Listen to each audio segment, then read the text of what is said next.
स्वागत है आपका द आउटस्टैंडिंग गुरुकुल में। हम लोग इस समय बात कर रहे हैं यूजीसी नेट दिसंबर 2024 के अटेम्प्ट के लिए कॉमर्स पेपर 2 की ये कम्प्लीटली फ्री क्लासेस हैं जो बहुत पहले से चल रही हैं। यूनिट 1 कंप्लीट हो चुका है। यूनिट 2 में हम अभी पार्टनरशिप की लगभग आखिरी क्लास में है, जहाँ पे हम रिटायरमेंट की बात करेंगे और डेथ की बात करेंगे। एक सॉल्वेंसी वाला टॉपिक और बचेगा, उसके बाद आपकी पार्टनरशिप खत्म हो जाएगी। फिर हम बात करेंगे कॉर्पोरेट अकाउंटिंग पे, फिर थोड़ा सा बात करेंगे ऑडिटिंग पे, और उसके बाद हम आ जाएंगे यूनिट 3 पे। ये सारे वो टॉपिक्स हैं जो आपके लिए कंप्लीट कवरेज हम दे रहे हैं। इंपॉर्टेंट टॉपिक्स को तो ज़्यादा इंपॉर्टेंस दे रहे हैं, बाकी टॉपिक्स को भी लेकिन डिटेल में समझाया जा रहा है, कोई टॉपिक छोड़ा नहीं जा रहा है। तो जो लोग नए हैं इस बैच को ज्वाइन करने के लिए चैनल को सब्सक्राइब कर लीजिए। हमारा चैनल है द आउटस्टैंडिंग गुरुकुल, उसको आप अगर उसको ज्वाइन कर लेते हैं तो आपको सारी चैनल से जुड़ी और वीडियो से जुड़ी अपडेट मिलती रहेंगी, जहाँ से आप तैयारी कर सकते हैं। ठीक है, तो आइए आज का क्लास शुरू करते हैं। हम लोगों ने एडमिशन की बात कर ली थी, आज बात करेंगे रिटायरमेंट की। ये मेरे बारे में कुछ जानकारी है जिससे आप ज़रूरी समझें तो पढ़ सकते हैं। अब रिटायरमेंट की बात करें तो देखिए, ये क्लास उनके लिए बहुत आसान होने वाली है जिन्होंने एडमिशन की क्लास की है। क्यों? क्योंकि एडमिशन ऑफ पार्टनर में वो सारी चीज़ें होती हैं जो रिटायरमेंट के वक्त होती हैं। कैसे? जब कोई पार्टनर आता है तो हमें उसे कुछ शेयर ऑफ गुडविल, हमें उसे कुछ शेयर उसका पार्टनरशिप में देना होता है। एक नया रेशियो कैलकुलेट करते हैं, रेशियोज इफेक्ट होते हैं, कुछ रिजर्व्स वगैरह सरप्लस वगैरह डिस्ट्रीब्यूट होते हैं। वैसे ही सारे काम लगभग यहाँ होंगे। रिटायरमेंट ऑफ अ पार्टनर का मतलब क्या है? रिटायरमेंट ऑफ अ पार्टनर का मतलब ये है कि अब पार्टनर आपके फर्म से जाएगा। मतलब अगर ए बी सी 3 पार्टनर्स हैं एक फर्म में, तो किसी कारणवश मान लीजिए सी जाना चाह रहा है, सी जो है वो पार्टनरशिप को एंड करना चाह रहा है, तो अभी जो करंट पार्टनरशिप एग्रीमेंट है उसमें कुछ ना कुछ वो ब्रेकेज आएगा, उस पार्टनरशिप को एग्रीमेंट को हटाया जाएगा, नया एग्रीमेंट बनाया जाएगा, नई रेशियोज, नया प्रॉफिट शेयरिंग रेशियोज, नई कैपिटल रेशियोज, नए सारे तरह से काम होगा। तो पार्टनरशिप में पार्टनर क्यों जा सकता है? तो जब रिमेनिंग पार्टनर कंटिन्यू करना चाहे तभी उसको रिटायरमेंट बोलते हैं। रिमेनिंग का पार्टनर का कंटिन्यू करना इसलिए ज़रूरत है क्योंकि अगर रिमेनिंग पार्टनर कंटिन्यू नहीं करेंगे, सारे पार्टनरशिप ही छोड़ करके जा रहे होंगे, तब तो फर्म ही बंद हो जाएगी, तब तो फर्म ही क्लोज हो जाएगी। पार्टनर रिटायर हो रहा है, इसका मतलब ये है कि एक कोई जा रहा है, बाकी पार्टनर सभी हैं, बिजनेस आगे अभी चलेगा। ठीक है, to do the business of the firm it is known as retirement of a partner due to some reason. अब क्या क्या कारण हो सकते हैं भाई? कोई ओल्ड एज का हो गया, 60, 65, 70 है, वो कह रहा है कि हमें बिजनेस का हिस्सा नहीं होना। पुअर हेल्थ, मान लीजिए कोई ऐसी कंडीशंस है कि वो बेड रिडन हो गए, या ऐसी हेल्थ में जो अब काम करना नहीं चाहते, तो भी हो जा सकते हैं। स्ट्रेन्ड रिलेशन, यहाँ से ई गायब है। स्ट्रेन्ड रिलेशन में क्या होता है? मतलब किसी कारणवश, चाहे वो प्रॉफिट को शेयरिंग को लेके के हो सकता है, किसी डील को लेके हो सकता है, किसी टारगेट को लेके हो सकता है, किसी भी प्रोजेक्ट को लेके हो सकता है कि जो ए बी सी 3 पार्टनर्स थे उनके रिश्ते आपस में खराब हो गए हों। अब पार्टनर्स में वो ट्विनिंग ना रही हो जो पहले रहती है, इस चक्कर में भी पार्टनरशिप खत्म हो सकती है। एक कोई पार्टनर रिटायर हो सकता है, मतलब पार्टनर अपने विल से भी रिटायर हो सकता है, एज से भी रिटायर हो सकता है, और भी कई सारे फैक्टर्स हैं।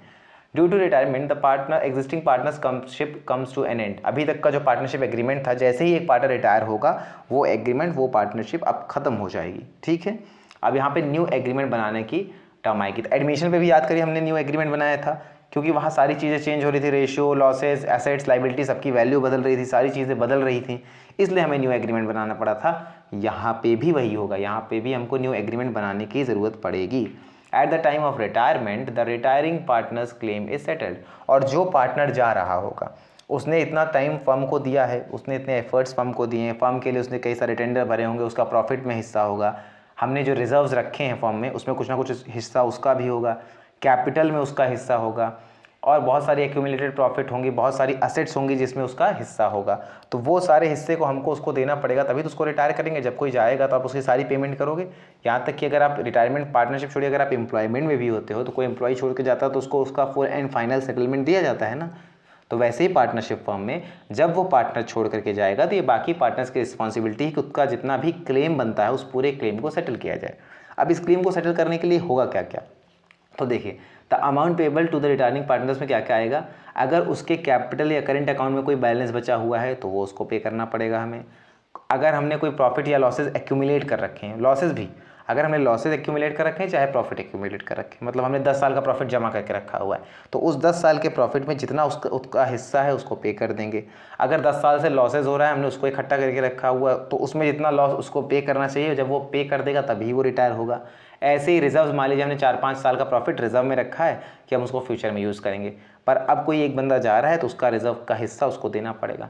ठीक है, शेयर इन द गेन और लॉस ऑन रिवैल्यूएशन। याद करिए एडमिशन के टाइम पे, वही इसी के लिए मैं कह रहा हूँ, जिसने एडमिशन ऑफ पार्टनर की वीडियो जिससे पहले आई थी नहीं देखी हो, इस वीडियो को समझने का सबसे अच्छा तरीका है कि आप एडमिशन वाला वीडियो एक बार देख लें।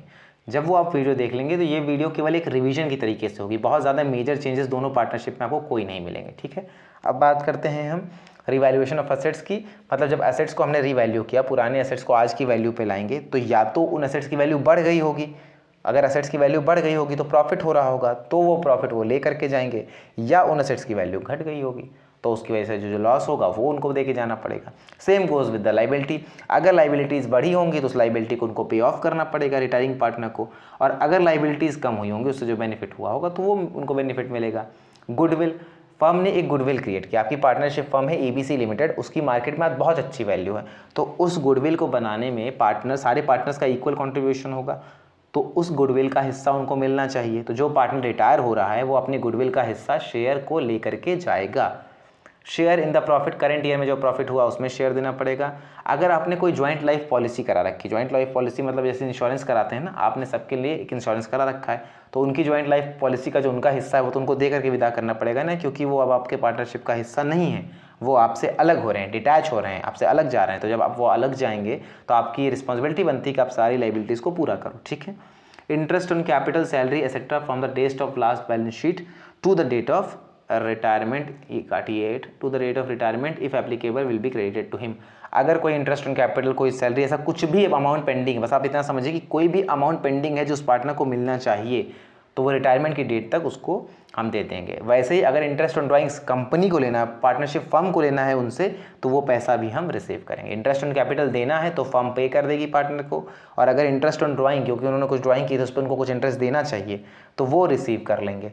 ठीक है, और कैपिटल अकाउंट में अगर कोई चेंजेस होंगे तो अकॉर्डिंगली हम एडजस्ट कर लेंगे। ठीक है, तो रिटायरमेंट के टाइम पे क्या क्या उथल पुथल होगी, क्या क्या इधर उधर होगा, समझ में आया? यही काम करेंगे। ऐसा ही कुछ हमने एडमिशन में भी किया था, जिन लोगों ने क्लास की होगी उनको याद होगा। अब एक पार्टनर रिटायर क्यों होगा, कैसे रिटायर होगा? तो एक तरीका है कि with consent of all partner, सारे पार्टनर्स ने मिलकर ये तय कर लिया कि पार्टनर ABC हैं, तीनों ने मिलकर तय किया कि अब C पार्टनर नहीं रहेंगे, या AB ने तय किया कि अब C पार्टनर नहीं रहेंगे। ठीक है, as per the rules of agreement. मान लीजिए जब हमने पार्टनरशिप एग्रीमेंट बनाई थी तभी ये कह दिया था कि जो पार्टनर C है वो केवल 10 साल के लिए पार्टनर है, तो 10 साल पूरे हो गए तो ही वो पार्टनर नहीं है। या हमने उसमें एक क्लॉज डाल रखा था कि आफ्टर 60 ईयर्स ऑफ एज कोई भी पार्टनरशिप फर्म में एज अ पार्टनर कंटिन्यू नहीं करेगा, तो भी उनको रिटायर होना पड़ेगा। और तीसरी कंडीशन है एट हिज और हर ओन विल। मान लीजिए कोई सर हैं, कोई मैम है जो पार्टनर हैं, मिस्टर C हैं या मिस C हैं, कोई भी हो, अगर वो पार्टनर हैं तो अब वो जाना चाह रहे हैं, मतलब ना उनका एज हुआ है जाने का, ना सारे पार्टनर्स रेडी हैं, पर उनकी इच्छा नहीं है अब कंटिन्यू करने की। तो आप किसी को फोर्सफुली तो अपने बिजनेस में फंसा के नहीं रखोगे। अब उनकी इच्छा आपके साथ पार्टनरशिप फर्म में कंटिन्यू करने की नहीं है, तो वो अपने विल पे भी, अपनी इच्छा पे भी जा सकते हैं। The terms and conditions of retirement of a partner are normally provided. कहाँ लिखी होंगी टर्म्स एंड कंडीशंस? हमने पहले ही बात की थी कि पार्टनरशिप से जुड़ी सारी बातें एक एग्रीमेंट में होती हैं, जिसको हम कहते हैं पार्टनरशिप डीड। तो इसी पार्टनरशिप डीड में पूरी बातें, सारी बातें लिखी होंगी। अगर वहाँ पे नहीं लिखी होंगी तो हम लोग रिटायरमेंट के टाइम, मतलब ABC, अब कोई हमने रिटायरमेंट का प्लान तो बनाया नहीं था, हमने डीड में ऐसा कुछ लिखा नहीं है। अब एक पार्टनर रिटायरमेंट होना चाह रहा है, मान लीजिए 3 लोग ABC फ्रेंड थे, इन्होंने पार्टनरशिप फर्म खोला, इन्होंने सोचा कि हम लोग तो ज़िंदगी भर साथ रहेंगे।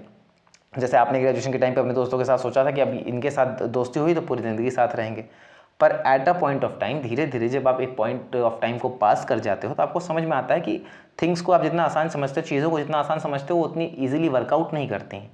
सेम पार्टनरशिप फर्म में भी होगा। आपने मान लीजिए दोस्तों के साथ मिलकर एक पार्टनरशिप फर्म खोली, अब अभी तक दो लोग ऐसे बचे जिसको उस आइडिया में कुछ प्रोडक्टिविटी लग रही, तीसरे को नहीं लग रही, या तीसरे की कुछ अलग प्रायोरिटीज़ हैं, तो अब वो चाह रहा है कि हम अलग हों। तो आपने, क्योंकि जब आपने शुरुआत में एग्रीमेंट बनाया था तब तो आप बहुत पॉजिटिव थे, आपने कभी सोचा ही नहीं था कि ये पार्टनरशिप फर्म टूटेगी, इसलिए आपने उसके बारे में कोई क्लॉज भी नहीं लिखा। आपको लगा कि जीवन भर ये पार्टनरशिप चलेगी, लेकिन अब टूट रही तो आप क्या करोगे? आप रिटायरमेंट के टाइम तीनों लोग बैठ करके डिसाइड कर लोगे, क्योंकि आप अगर अभी जा रहे हो तो ये आपको शेयर मिलेगा, इतना % ये मिलेगा, इतना % वो मिलेगा, एक म्यूचुअल एग्रीमेंट से तीनों लोग तय कर लोगे। ये कब तय करोगे? जब आपने पहले से पार्टनरशिप डीड में कुछ लिखा नहीं है।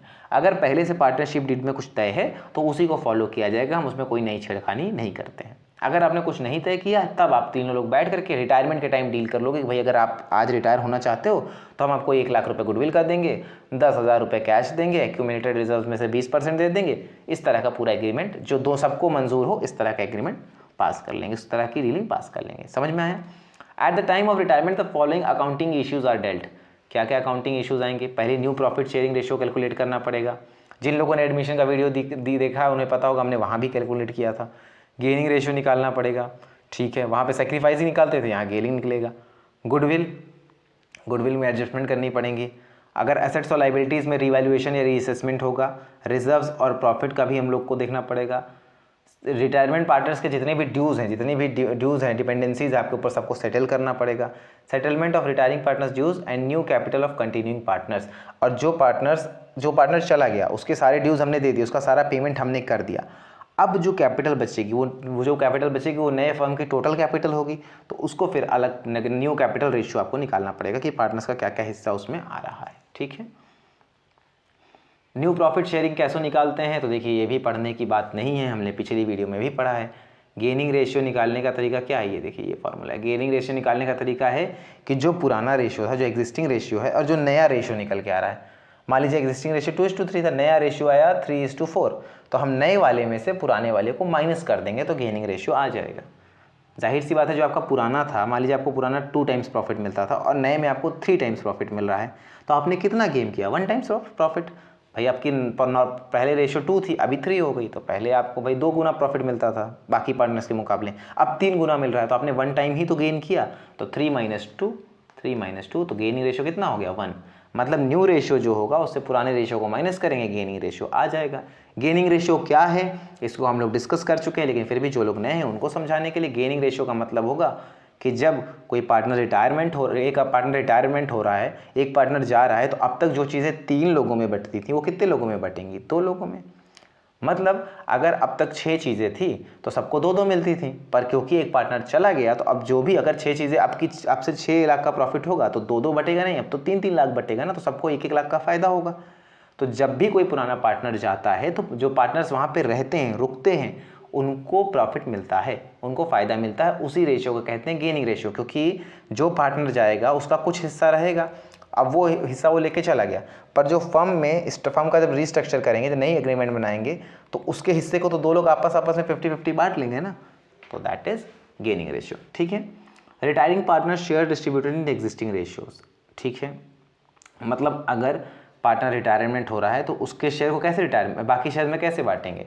अगर मान लीजिए ए बी सी की पार्टनरशिप फर्म थी, तो सी का रेशियो तो छोड़ दीजिए, इनके बीच में 2:3 का रेशियो था, ए बी का मान लीजिए इनका 1 था, अभी इनको किनारे करते हैं, ये रिटायर हो गए, तो अब जो इनका 1 शेयर है ये किस फॉर्म में बटेगा, तो ये 2:3 रेशियो में ही बटेगा। मतलब इस एक का 2/3 हिस्सा, 2/3 हिस्सा इनको मिलेगा, और इस एक का 1 हिस्सा इनको मिलेगा, 2/5 हिस्सा इनको मिलेगा, 3/5 इनको मिलेगा, ठीक है। तो जो रिटायरिंग पार्टनर जो रेशियो छोड़ के जा रहा होगा, जो अमाउंट छोड़ के जा रहा होगा, उसका 40% इनको मिलेगा। अगर आप परसेंटेज में करें तो 40% इनको मिलेगा, 60% इनको मिलेगा। मान लीजिए अगर ये 1 लाख छोड़ के जा रहे हैं तो 40,000 यानी 2 के हिसाब से ना, इसको 5 से डिवाइड कर देंगे आप, तो 20,000 आ जाएगा। 20,000 इंटू 2 40,000 इनको मिलेगा, और 20,000 इंटू 3 60,000 इनको मिलेगा, ठीक है। मतलब जो रेशियो पुराना पार्टनर छोड़ के जा रहा है वो एग्जिस्टिंग रेशियो में बटेगा। याद रखिएगा, ये क्वेश्चन बन सकता है किस रेशियो में बटता है, न्यू रेशियो में नहीं बटेगा। जो हम नया रेशियो कैलकुलेट करेंगे उसमें कुछ नहीं बटेगा, एग्जिस्टिंग रेशियो में ही बचेगा। Note, in the absence of any information in the question, it will be pre-assumed that the retiring partner share has been distributed in the existing ratio. आपको कोई न्यूमेरिकल दिया, कोई क्वेश्चन दिया, तो आपको ध्यान क्या रखना है, अगर उसमें स्पेसिफिकली लिखा है कि रिटायरिंग पार्टनर जो शेयर छोड़ के गया है उस शेयर को new profit ratio sharing ratio में या गेनिंग रेशियो में बांटना है, तब तो बात अलग है। अगर नहीं लिखा है तो आपको क्या मान के चलना है, आपको ये मान के चलना है कि पुराने एग्जिस्टिंग रेशियो में ही हमको बांटना है। तो 100% बात क्या हुई कि हर समय आपको ये मान के चलना है कि एग्जिस्टिंग रेशियो में ही बढ़ता है, अनटिल अनलेस कि स्पेसिफिकली मेंशन्ड हो कि आपको किसी और रेशियो में बांटना है। तो याद क्या रखना, हमें तो बस सिंपली याद रखना है कि हम एग्जिस्टिंग रेशियो में ही बांटेंगे अगर कोई बांटना गया तो। अगर किसी और रेशियो में बांटना होगा तो क्वेश्चन में अलग से लिखा होगा, अगर अलग से नहीं लिखा है तो हम मान के चलेंगे कि एग्जिस्टिंग रेशियो में इसको बांटा जाएगा, ठीक है। Retiring partner share distributed in specified proportions, पहला तरीका तो हो गया एग्जिस्टिंग शेयर्स में। दूसरा स्पेसिफाइड प्रोपोर्शंस। अब देखिए ये वही बात है जो हम लोगों ने उसमें पढ़ी थी, एडमिशन के टाइम पे भी पढ़ी थी। अगर स्पेसिफिकली क्वेश्चन में ये लिखा हुआ है कि इतना प्रोपोर्शन इनको दिया जाएगा, इतना प्रोपोर्शन इनको दिया जाएगा, तो उससे कैलकुलेट कर लेंगे। मान लीजिए क्वेश्चन में स्पेसिफिकली मेंशन्ड है कि 2:A को दिया जाएगा और 3:A दिया जाएगा B को, तो कोई बात ही नहीं, हम इसके हिसाब से बांट देंगे। एग्जिस्टिंग रेशियो में बांट रहे थे, अगर एग्जिस्टिंग रेशियो में नहीं देना होगा, इस रेशियो में देना होगा तो लिखा होगा तो हम उस हिसाब से बांट देंगे, कोई दिक्कत। जब क्लियरली मेंशन्ड है तब तो कोई कन्फ्यूजन ही नहीं है ना। जब ना मेंशन्ड हो तब के लिए याद रखना है कि हमें, जब ना मेंशन्ड हो हमें तब के लिए ये बात याद रखनी है, नोट याद रखना है। जब क्वेश्चन में लिखा होगा कि स्पेसिफाइड प्रोपोर्शंस में बांटिए तो आप बेवकूफ़ थोड़ी कि आप एग्जिस्टिंग रेशियो में बांट के चले आएंगे, ठीक है। तीसरा तरीका क्या है, ये भी देखिए एडमिशन का सेम, मैंने वही कहा ना, जिसने भी एडमिशन पढ़ लिया उसके लिए रिटायरमेंट डेथ सब कुछ कॉपी पेस्ट है। रिटायरमेंट का तीसरा तरीका क्या है, वन ऑफ द पार्टनर्स। अगर किसी एक पार्टनर ने ले लिया, मान लीजिए कोई सी रिटायर हो रहा है और बी कह रहा है ए बी सी, ये 3 पार्टनर से सी रिटायर हो रहा है अपना शेयर लेके, ठीक है, 2:3:1 था, सी अपना शेयर लेके जा रहे हैं। तो बी ने कहा कि सी की जितनी भी लाइबिलिटी है, सी की जितनी भी लाइबिलिटी है वो मैं पे कर दे रहा हूँ और सी का पूरा शेयर मुझे चाहिए।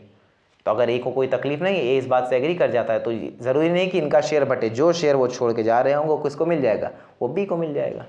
कोई कन्फ्यूजन? मुझे नहीं लगता यहाँ पे किसी को कोई कन्फ्यूजन होनी चाहिए, ठीक है। अगर यहाँ तक वीडियो समझ में आ रही है तो वीडियो को लाइक करिए। कोई कन्फ्यूजन होती है, कहीं पे आपको कुछ कन्फ्यूजन हो जाता है या कुछ नहीं समझ में आता है, या पिछले लेक्चर्स में पूरे यूनिट 1 में या यूनिट 2 में अभी तक कहीं कुछ ना समझ में आया हो, तो कमेंट सेक्शन में आप उसको लिख करके पूछ सकते हैं। बाकी अगर इसकी पीपीटी चाहिए होगी द आउटस्टैंडिंग गुरुकुल आप टेलीग्राम पे सर्च करिएगा, वहाँ पे आपको इसकी पीपीटी मिल जाएगी, ठीक है। अब बात करेंगे treatment of goodwill. The retirement part, देखिए ट्रीटमेंट ऑफ गुडविल का मतलब ये समझिए, वहाँ पे तो हमको गुडविल मिल रही थी, नया पार्टनर एडमिशन में आता है तो गुडविल दे रहे थे। क्यों दे रहा था? क्योंकि आपने मेहनत की है तो पुराने पार्टनर्स को गुडविल दे रहा था। तो ऐसे ही जब आपका एक पार्टनर जा रहा है तो उसको भी तो आपको गुडविल देना पड़ेगा, क्योंकि उसने भी तो मेहनत की है। एज पर AS 10 goodwill is recorded in the books only when some consideration in money is paid for it. तो गुडविल तक आप लिखो, AS 10 क्या कहता है, गुडविल हमको तभी लिखना है। गुडविल देखिए प्रीज्यूम्ड वैल्यू है, गुडविल ऐसा इम्प्लिसिट वैल्यू है, मतलब अंदर से वैल्यू, उसको आप कहीं से अलग से मेंशन नहीं करते हो, तब तक AS 10 कहता है तब तक आप उसको मेंशन नहीं करोगे जब तक उसके बदले में कैश ना पे किया जाए। अगर उसके बदले में कैश पे कर दिया गया तब उसकी वैल्यू पता चल जाएगी ना।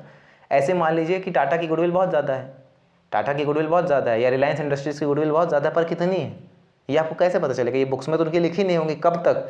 जब तक कोई शेयर होल्डर या कोई ऐसा बंदा जो उनसे कुछ परचेज कर रहा हो अलग से गुडविल के लिए पैसा ना दे। अगर वो कुछ गुडविल का शेयर लेगा उसके लिए पैसा देगा तो आपको अंदाज़ा लग जाएगा कि इतनी गुडविल हो सकती है इनकी, ठीक है। यही AS 10 बात करता है। तो याद रखिएगा, पूछ सकता है गुडविल के बारे में कौन सा अकाउंटिंग स्टैंडर्ड बताता है, ठीक है। तो therefore in case of retirement of a partner the goodwill is adjusted through partners capital accounts. तो मतलब जाहिर सी बात है, जो पार्टनर जा रहा होगा उसको बाकी पार्टनर्स पैसा दे देंगे गुडविल का। तो remaining partners account debit to retiring partner. इसमें कोई कन्फ्यूजन? जाहिर सी बात है, जो जा रहा होगा उसी को गुडविल का शेयर मिलेगा। क्यों मिलेगा? बार बार हमने डिस्कस किया, क्योंकि जो गुडविल बनी है फर्म की, आज फर्म की कीमत अगर 1000 करोड़ है तो उसमें सी की भी तो मेहनत है, सी ने भी तो मेहनत की है। अब सी क्योंकि जा रहा है तो ये ए और बी की रिस्पॉन्सिबिलिटी बनती है कि as capital account debit, B's capital account debit to C's capital account, ये दोनों मिलके उसकी मेहनत का शेयर उसको दे देंगे। क्योंकि आप अपना शेयर लो और तब जाओ, क्योंकि आपने मेहनत की है तो हम आपको ऐसे ही कहीं भी बीच रास्ते पे छोड़ नहीं देंगे, ठीक है। ये एंट्री याद रख लीजिएगा, वैसे पूछता नहीं है लेकिन तब भी आप एक बार एंट्री देख सकते हैं, बहुत सिंपल एंट्री। जो पैसा दे रहा है उसका अकाउंट डेबिट होगा, जिसको मिल रहा है उसका अकाउंट क्रेडिट होगा, सिंपल है, बेसिक अकाउंटिंग है ये तो। When the goodwill account is already appears in the books, अगर गुडविल अकाउंट पहले से बुक में दिख रहा है, ये तो तब था जब आपको कैलकुलेट करना पड़ा, कुछ वैल्यू देनी पड़ी। अगर पहले से गुडविल दिख रही है बुक में तब क्या करोगे? तब इस केस में हम क्या करेंगे, हम इसको राइट ऑफ करेंगे। क्या करेंगे? राइट ऑफ करेंगे, सारे पार्टनर्स के कैपिटल अकाउंट को डेबिट कर देंगे। Partners capital account debit to goodwill. अब इसमें याद रखने वाली बात क्या है कि जब हम राइट ऑफ कर रहे होंगे तो सारे पार्टनर्स के अकाउंट को डेबिट करेंगे, तो उस पार्टनर के भी करेंगे जो रिटायरमेंट हो रहा है, जो रिटायर हो रहा है, ठीक है। कोई कन्फ्यूजन? मतलब ये देखिए लिखा हुआ है ना, including retiring partners capital account, वहाँ तो उसको मिल रहा था, पर अगर गुडविल पहले से बुक में अपीयर हो रही है, उसको राइट ऑफ करना, उसको ख़त्म करना है, तो उसके लिए क्या करना पड़ेगा? उसके लिए सारे पार्टनर्स के कैपिटल अकाउंट को हम क्या करेंगे? गुडविल अकाउंट से डेबिट कर देंगे। उसके बाद एग्जिस्टिंग गुडविल राइट ऑफ हो जाएगी। अब बात करते हैं असेट्स की रीवैल्यूएशन एंड लाइबिलिटीज़ की रीअसेसमेंट के लिए। लाइबिलिटीज़ के लिए रीअसेसमेंट टर्म यूज़ होता है, इसके लिए रीअसेसमेंट टर्म यूज़ होता है, इसके लिए रीवैल्यूएशन होता है। असेट्स आपने आज से 10 साल पहले खरीदी थी, उसकी वैल्यू कुछ और थी, आज उसकी वैल्यू कुछ और है। मतलब आपने कोई ज़मीन खरीदी थी 10 लाख की थी, तब आज 10 साल बाद उसकी ज़मीन की कीमत 1 करोड़ हो सकती है। तो इसको क्या बोलते हैं? इसको बोलते हैं रीवैल्यूएशन करते वक्त आपको पता चला कि आपकी वैल्यू तो 10 गुना हो गई, 10 लाख से 1 करोड़ हो गई है, 10 गुना हो गई। तो आपको रिवैल्यूएशन करने पे फ़ायदा हुआ ना। नई बैलेंस शीट में तो आप 1 करोड़ लिखोगे, क्योंकि अब नई बैलेंस शीट बनेगी, नया सब कुछ बनेगा। तो ये जो 90,000 का प्रॉफिट हुआ इसको आपको देना पड़ेगा, बांटना पड़ेगा तीनों लोगों में। ऐसे ही लाइबिलिटीज़, आपने किसी के ऊपर लाइबिलिटीज़ थी, वो लाइबिलिटीज़ आपके ऊपर 10 लाख का लोन था, वो घट के 1 लाख का हो गया, तो 9 लाख की लाइबिलिटी पे की है तो उसका भी बेनिफिट मिलेगा। अगर ये लाइबिलिटी 10 लाख से बढ़ के 1 करोड़ हो जाती तो वो लाइबिलिटी का पैसा हम उनसे लेते कि आप जा तो रहे हो पर हमारी लाइबिलिटी बढ़ेगी, उसका पैसा तो दीजिए, अपना शेयर तो पे करके जाइए। वैसे ही असेट के बढ़ने की वजह से हमें जो फ़ायदा हो रहा है उसका हिस्सा भी हम उनको देंगे, क्योंकि देखिए हम लोगों ने मिलकर 10 लाख का एक मशीन खरीदा था 2014 में, आज 2024 में ये 1 करोड़ हो गई है, तो हम आप तो जा रहे हो, बाद में उस असेट को यूज़ हम करेंगे, तो अपने हिस्से का 33 लाख लेकर के चले जाइए, ऐसा ठीक है, मतलब अप्रॉक्स 33 लाख, 33.33, तो अप्रॉक्स 33 लाख मानिए, ठीक है। This is done to adjust the change in the value of assets and liabilities. अब क्योंकि ये पार्टनर जा रहा है और आज की डेट में नया पार्टनरशिप एग्रीमेंट बनेगा, तो वैल्यूएशन ऑफ एसेट्स और लाइबिलिटीज़ कब की रखी जाएंगी, आज की, क्योंकि दोनों पार्टनर में आज के हिसाब से बटेगा।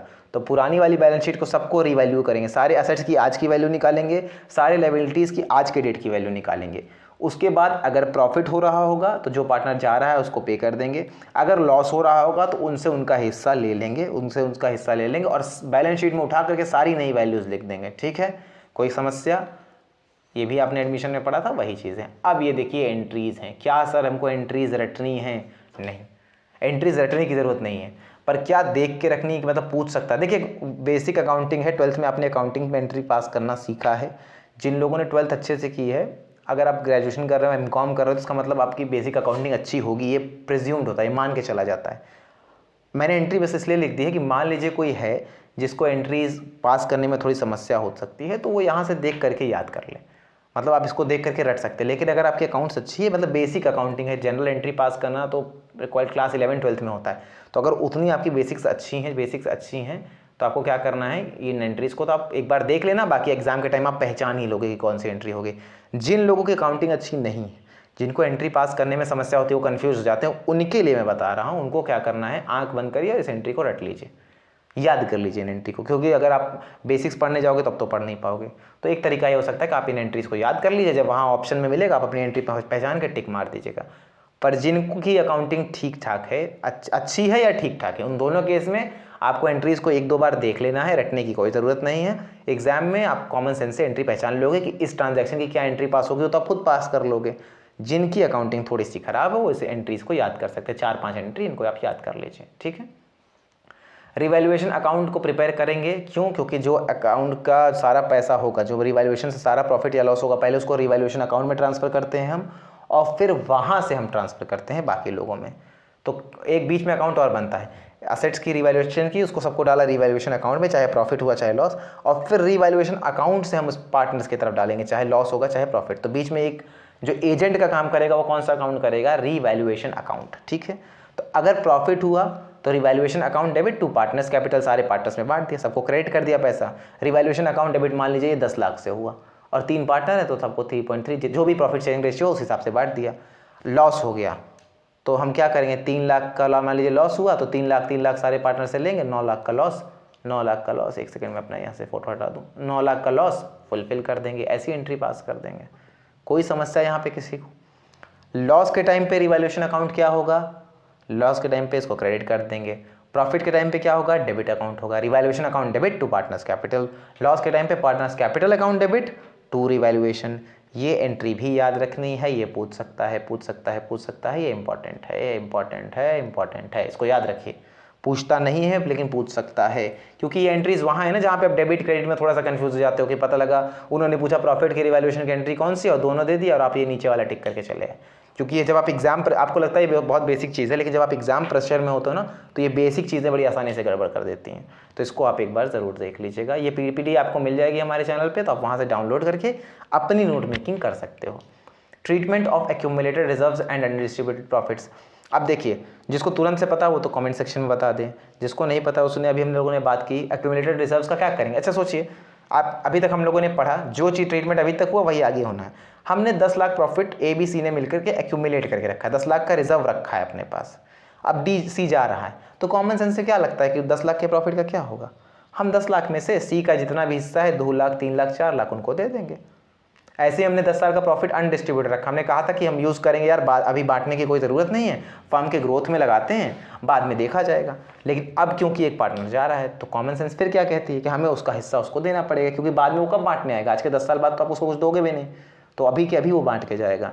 तो कैसे डिस्ट्रीब्यूट करते हैं उसकी भी एंट्री सिंपल है, reserves account debit, profit and loss account debit to partners capital. अगर प्रॉफिट हो रहा है तो, अगर लॉस होगा तो यही नीचे आ जाएगा, अगर लॉस होगा तो यही नीचे आ जाएगा, सिंपल है। Partners capital account debit to profit and loss account debit, simple. मतलब पार्टनर्स कैपिटल अकाउंट डेबिट, यहाँ पे डेबिट नहीं लिखा, to profit and loss account, ठीक है। अच्छा यहाँ है डेबिट, थोड़ा नीचे आ गया, ये ऊपर है, मतलब वो थोड़ा सा मुझे लगता है कि वो पीपीटी बनाते वक्त थोड़ा सा ऊपर नीचे हो गया है, तो उसको आप ध्यान रखिएगा, डेबिट यहाँ पे आएगा।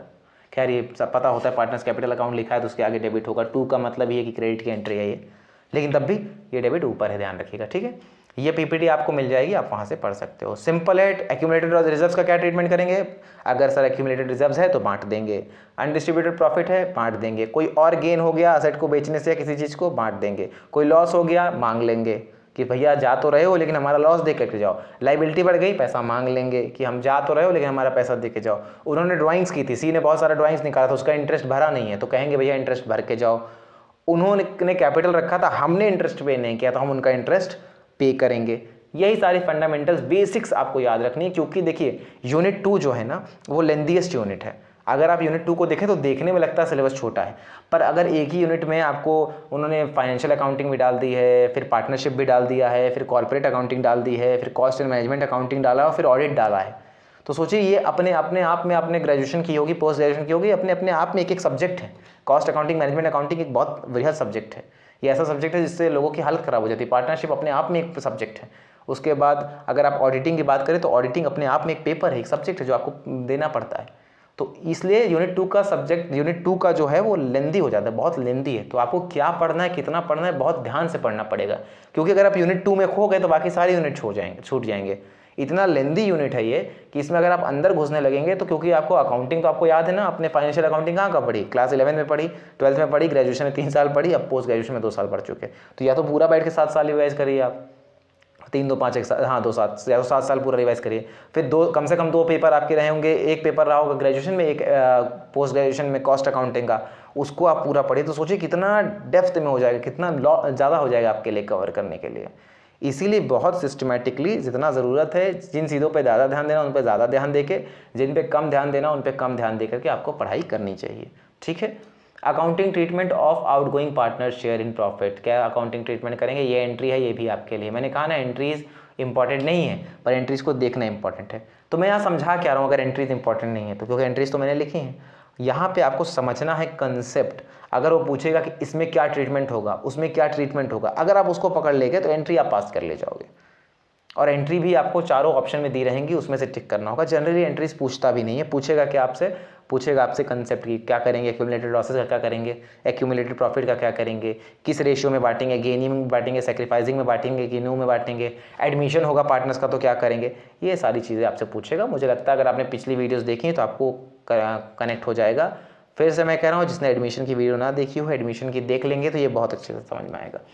Through profit and loss suspense account, this method is used only when the new profit sharing ratio of continuing partners does not differ from their old profit sharing ratio। मतलब ये कब profit and loss suspense account कब create करना है, यही याद रखना है आपको। Profit and loss suspense account कब क्रिएट करना है, इसमें को तभी क्रिएट करेंगे जब आपकी न्यू प्रॉफिट शेयरिंग रेशियो जो लोग कंटिन्यू कर रहे हैं और उनके पुराने प्रॉफिट शेयरिंग रेशियो में कोई डिफरेंस ही ना हो, मतलब पार्टनर के आने जाने से तब भी रेशियो वही का वही रह गया हो, उस केस में आपको profit and loss suspense account create करना है, वरना इसको क्रिएट करने की कोई आवश्यकता नहीं है।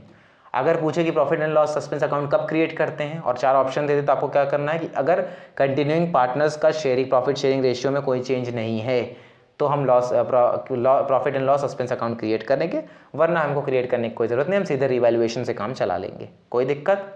देखिए ये भी एक आपका MCQ तैयार हो गया। Through capital transfer, this method is used only when the new profit sharing ratio of continuing partners differ from their old profit sharing ratio। अगर सेम रहेगा तो क्या बनाना है, तब हमको क्या बनाना है, एक बार पीछे देखिए, तब हमें बनाना है profit and loss suspense account. ये देखिए यहाँ पे लिखा है ना, एक सेकंड, यहाँ पे लिखा है ना, अगर डज नॉट डिफर है तो हमें कौन सा अकाउंट यूज करना है, profit and loss suspense account debit to outgoing partners capital account.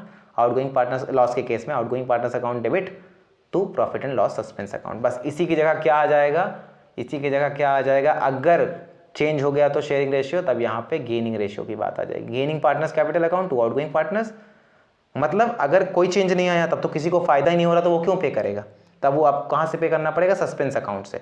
पर अगर मुझे फ़ायदा हो रहा है आपके जाने से, तो ये मेरी रिस्पॉन्सिबिलिटी बनती है कि मैं आपको पेमेंट करूँ। तो गेनिंग, अगर प्रॉफिट हो रहा है तो gaining partners capital account to outgoing partners, मतलब जाने वाले पार्टनर को पैसा मिलेगा। किस रेशियो में, ये इंपॉर्टेंट है, ये बहुत इंपॉर्टेंट है, गेनिंग रेशियो में। और outgoing partners capital account to gaining partners capital account, ये भी गेनिंग रेशियो में। अगर लॉस हुआ तो आपको मिलेगा और प्रॉफिट हुआ तो आपको देना पड़ेगा। कोई दिक्कत? अब आइए, अब देखिए जो थोड़ा सा मुश्किल लगता है, adjustment of remaining partners capital accounts after retirement, कैसे एडजस्ट होंगी कैपिटल, थोड़ा समझने में मुश्किल लगता है पर है नहीं।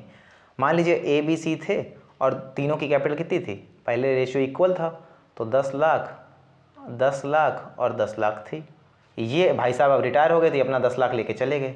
अब टोटल कैपिटल कितनी बची, ध्यान रखिएगा 20 लाख। टोटल कैपिटल कितनी बची, 20 लाख। दोनों के शेयर इक्वल थे, पर मैंने कहा कि बी का शेयर इनको, सी का शेयर बी को मिल गया।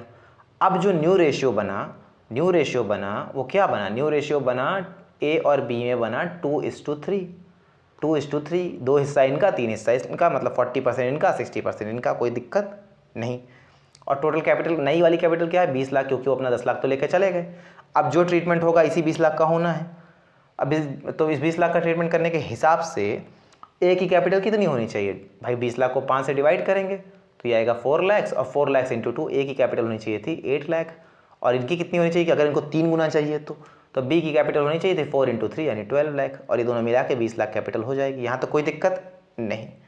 अब याद करिए मैंने आपको क्या बताया, सबकी कैपिटल थी कितनी कितनी, ए की कैपिटल भी 10 थी, बी की कैपिटल भी 10 थी, तो इसका मतलब ए की कैपिटल होनी 8 लाख चाहिए और थी कितनी 10 लाख इनकी, मतलब इसका मतलब इनकी कैपिटल 2 लाख ज़्यादा है, तो जो इसको बोलते हैं सरप्लस। जिसकी कैपिटल ज़्यादा होती है उसको बोलते हैं सरप्लस।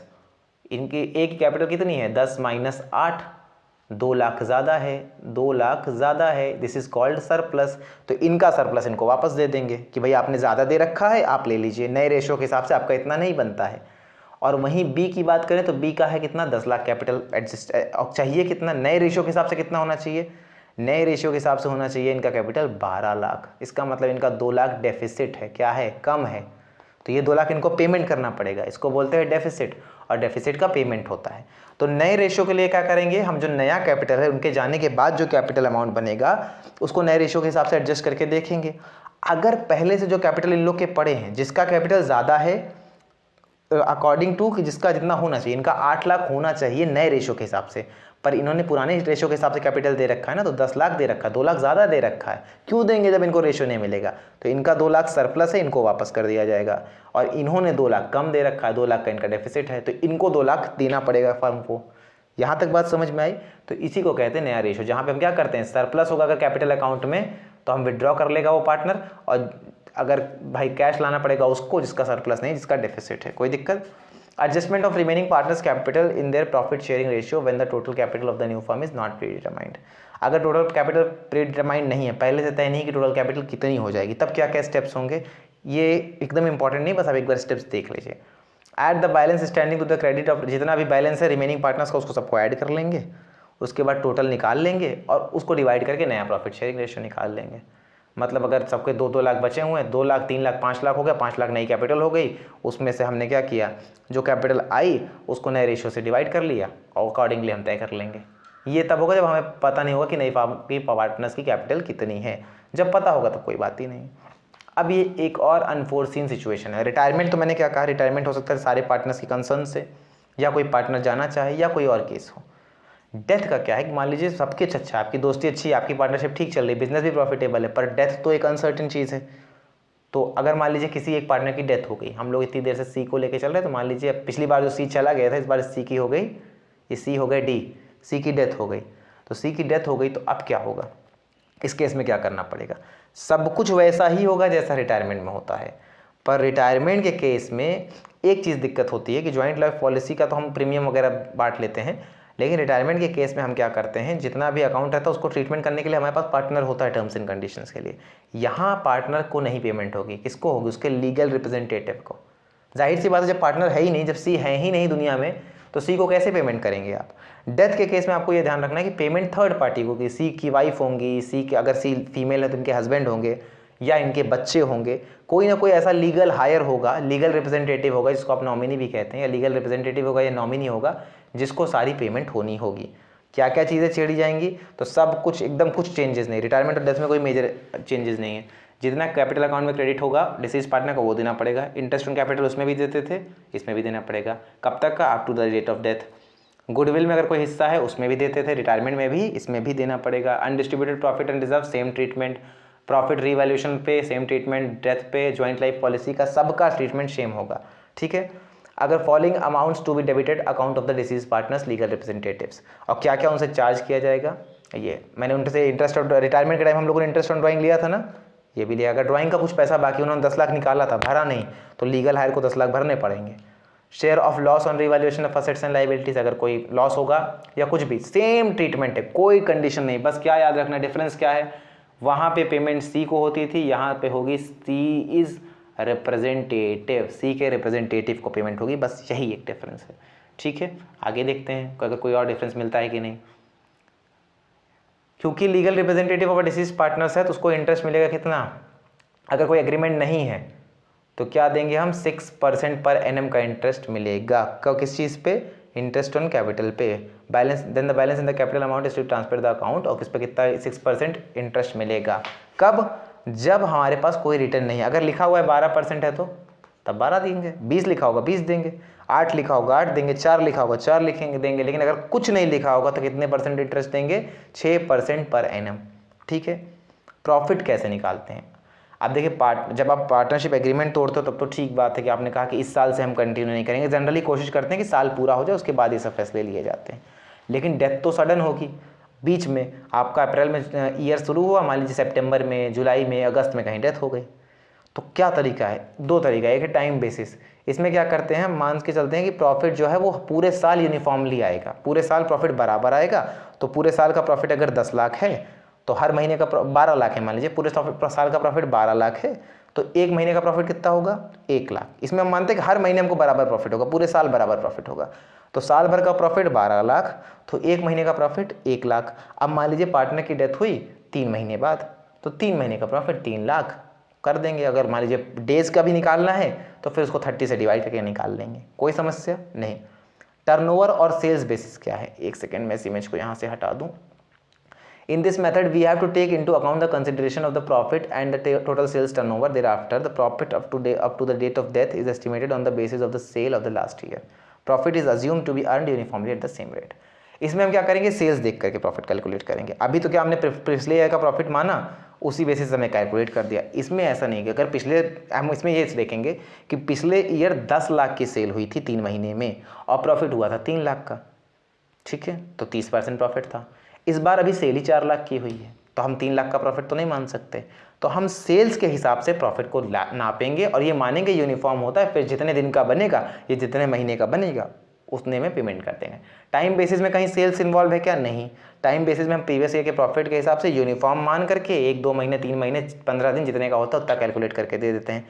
टर्नओवर और सेल्स बेसिस में हम टर्नओवर देखेंगे, सेल्स देखेंगे, कितना सेल्स पे कितना प्रॉफिट होता है, फिर उस हिसाब से काम करेंगे, ठीक है। As settlement of amount due to deceased partner, कितना पार्टनर का पैसा बचा हुआ है, जो पार्टनर गया, डिसीज पार्टनर जिसकी डेथ हो गई, उसका कितना पार्टनर का पैसा बचा, वो कैसे कैलकुलेट करेंगे? तो उसको कैलकुलेट करने का तरीका ये है, ये पूरा आपको पार्टनर्स कैपिटल अकाउंट दे दिया, ठीक है। इस पार्टनर्स कैपिटल अकाउंट में बैलेंस बीडी जो क्रेडिट ओपनिंग बैलेंस है, अगर कोई फ्रेश कैपिटल इंट्रोड्यूस किया था तो यहाँ डालते हैं, इंटरेस्ट ऑन कैपिटल कुछ है तो यहाँ पे, अगर एप्रोप्रिएशन कुछ प्रॉफिट में हिस्सा बनता है तो उसको यहाँ पे डालेंगे, यहाँ पे डालेंगे, फिर जो बैलेंस बनेगा या तो इधर बनेगा लॉस में या तो प्रॉफिट में। अगर लॉस होगा तो मांगना पड़ेगा और अगर प्रॉफिट होगा तो पे कर देंगे। सब कुछ एकदम सेम है ना रिटायरमेंट जैसा।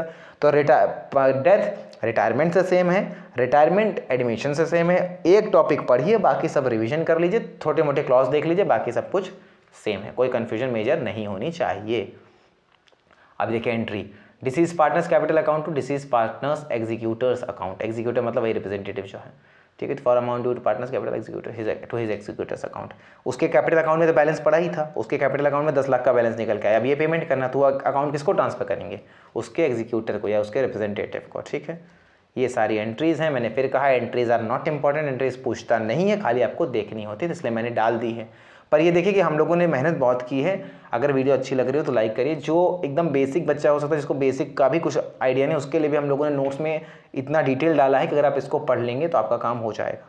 ठीक है, देखते हैं। अगर वील होप कि आप सबका JRF हो जाए, जितने लोग ज़्यादा से ज़्यादा JRF हो उतना अच्छा है, हमें लगे कि हमारा कुछ एफर्ट काम आ रहा है। बाकी टेलीग्राम चैनल है द आउटस्टैंडिंग गुरुकुल, उस पर चले जाइए, आपको PPT मिल जाएगी। चैनल को सब्सक्राइब करिए, बेल आइकन दबा लीजिए ताकि वीडियोस आए तो पता चले, और लाइक कर लीजिए। और हाँ, एक सजेशन और चाहिए रहेगा। हम लोग सोच रहे हैं अभी तक, क्योंकि हमने कॉमर्स का फ्री बैच चलाया, पर बहुत सारे कमेंट आ रहे हैं कि सर पेपर 1 के लिए भी कुछ पढ़ा दीजिए। पेपर 1 का मटेरियल नॉर्मली यूट्यूब पे मिल जाता है, पेपर 2 मिलता नहीं, इसलिए हम लोगों ने पेपर 2 की शुरुआत की थी। पर अगर पेपर 1 के लिए भी आपको ऐसा कुछ चाहिए तो अगर आप कमेंट सेक्शन में बता सकते हैं, तो हम लोग क्या प्लान कर रहे हैं कि टाइम निकाल करके, मैं या एक सर और हैं जो इनको भी टाइम मिले, हम लोग क्या करेंगे उसको, जो उसमें पेपर 1 में जो इंपॉर्टेंट टॉपिक्स हैं, चाहे उसके PYQs, चाहे उसके न्यूमेरिकल्स प्रैक्टिस, चाहे उसके क्वेश्चंस प्रैक्टिस करा देंगे, या जो इंपॉर्टेंट टॉपिक्स हैं उस पर लेक्चर्स अपलोड कर देंगे। पर उसके लिए आपको बताना पड़ेगा कमेंट सेक्शन में, आपको कमेंट करके आप कमेंट सेक्शन में लिखेंगे, जैसी डिमांड होगी उस हिसाब से काम करेंगे, क्योंकि थोड़ा सा लेक्चर वगैरह लेना रहता है, उसके बाद यूट्यूब के लिए टाइम निकालना थोड़ा सा मुश्किल पड़ता है। तो अगर आपको ऐसा कुछ मेजर बेनिफिट होगा, अगर पेपर 1 का मटेरियल ऑनलाइन मिल जा रहा है तब तो कोई बात नहीं। अगर आप चाहते हैं कि पेपर 1 भी हम लोग पढ़ाएं, तो कुछ इंपॉर्टेंट टॉपिक्स जो आपको कहते हैं ना कि 20:80 का रूल होता है, जब 20% सिलेबस पढ़ के 80% मार्क्स मिलते हैं, तो अगर उस तरह के टॉपिक्स होंगे तो हम उनको कवर कर देंगे। अगर आप ऐसा कुछ कहेंगे तो कमेंट सेक्शन में बताइएगा इसके बारे में आपकी क्या राय है, तो फिर वील प्लान अकॉर्डिंगली। ओके, चलिए अब बात करते हैं जॉइंट लाइफ पॉलिसी में। तो हाँ, जो जॉइंट लाइफ पॉलिसी में रिटायरिंग पार्टनर, डिसीज पार्टनर का जो भी लीगल रिप्रेजेंटेटिव होगा, जो प्रीमियम उसने पे किया होगा, उस हिसाब से जो अमाउंट बन रहा होगा वो दे देंगे। अब प्रीमियम का ट्रीटमेंट यहाँ पे 2 तरीके से होता है। अगर प्रीमियम को हम एक्सपेंस की तरह ट्रीट करते हैं तो हम चाहे प्रॉफिट हो चाहे लॉस हो पेमेंट करेंगे। ठीक है। और अगर हम एक्सपेंस की तरफ नहीं ट्रीट करते हैं, एक सेकेंड, अगर हम एक्सपेंस की तरफ नहीं ट्रीटमेंट करते हैं तब बात अलग है। एक second, one premium is paid treated as expense then it is close every year. इसको हर साल ट्रीट करके हर साल उसको ट्रांसफर करेंगे प्रॉफिट एंड लॉस अकाउंट में, वरना हर साल नहीं करेंगे। जब पॉलिसी सरेंडर होगी, जब कोई ऐसा काम होगा, मतलब किसी की डेथ हो जाएगी या पॉलिसी सरेंडर कर देंगे, टाइम पीरियड पूरा हो जाएगा, तभी वो काम होगा। तो अगर एक्सपेंस ट्रीट होगा तो हर साल होगा, वरना हर साल नहीं होगा। तो अकाउंटिंग एंट्रीज क्या होगी, प्रीमियम पे कर दे वक्त joint life insurance premium account to bank account, क्योंकि तीनों पार्टनर्स की होती है, ज्वाइंट लाइफ पॉलिसी होती है, तो सीधे बैंक से जाएगा। प्रॉफिट एंड लॉस अकाउंट में चार्ज करने के लिए profit and loss account debit to joint life insurance premium account. ये भी एंट्रीज इंपॉर्टेंट नहीं, बस देखने के लिए हैं। और ये है, अगर जब मैच्योरिटी हो जाएगी, पैसा लेने की बारी आएगी, तो insurance company bank account debit to debit what comes in ना, तो बैंक अकाउंट डेबिट पैसा आ रहा है तो डेबिट हो जाएगा bank account debit to partners capital account. Individual जो भाई जो मरा है उसी को तो जाएगा, जिसकी डेथ हुई उसी को तो सारा प्रॉफिट मिलेगा, जो हिस्सा मिलेगा उसका, तो उसको ट्रांसफ़र कर दिया जाएगा। ठीक है, ये कुछ नहीं है, इसको आप देखना चाहें तो देख लें, ये ऐसे ही है। फिर अगर लेक्चर्स पसंद आ रहे हो तो प्लीज़ कमेंट सेक्शन में बताएं। और जो वो वाली बात है, मैं कह रहा था आपको कि अगर आपको लगता है ऐसी कोई रिक्वायरमेंट है पेपर 1 के लिए भी, अगर बहुत मुझे ऐसा लगता है पेपर 1 के मटेरियल ऑनलाइन अवेलेबल है, अगर आपको वो बहुत ज़्यादा हेल्प नहीं कर रहा है, कि स्ट्रक्चर्ड वे में नहीं मिल रहा, तो अगर आप कहेंगे तो आपको एक स्ट्रक्चर्ड वे में हम क्या करेंगे, आपको एक स्ट्रक्चर्ड वे में इंपॉर्टेंट टॉपिक जो होंगे उसकी वीडियो दे देंगे। बाकी आप टेलीग्राम पर सर्च करेंगे द आउटस्टैंडिंग गुरुकुल, तो आपको चैनल मिल जाएगा, वहाँ पे आपको PPT मिल जाएगी। अगर लेक्चर्स अच्छे लगते हैं तो भी कमेंट सेक्शन में बताइए, कोई कन्फ्यूजन होती है तो भी कमेंट सेक्शन में पूछ लीजिए। मिलते हैं नेक्स्ट लेक्चर में, जहाँ पे हम पार्टनरशिप के आखिरी हिस्से में बात कर रहे होंगे या कॉर्पोरेट अकाउंटिंग को शुरू कर देंगे। तब तक के लिए थैंक यू वेरी मच।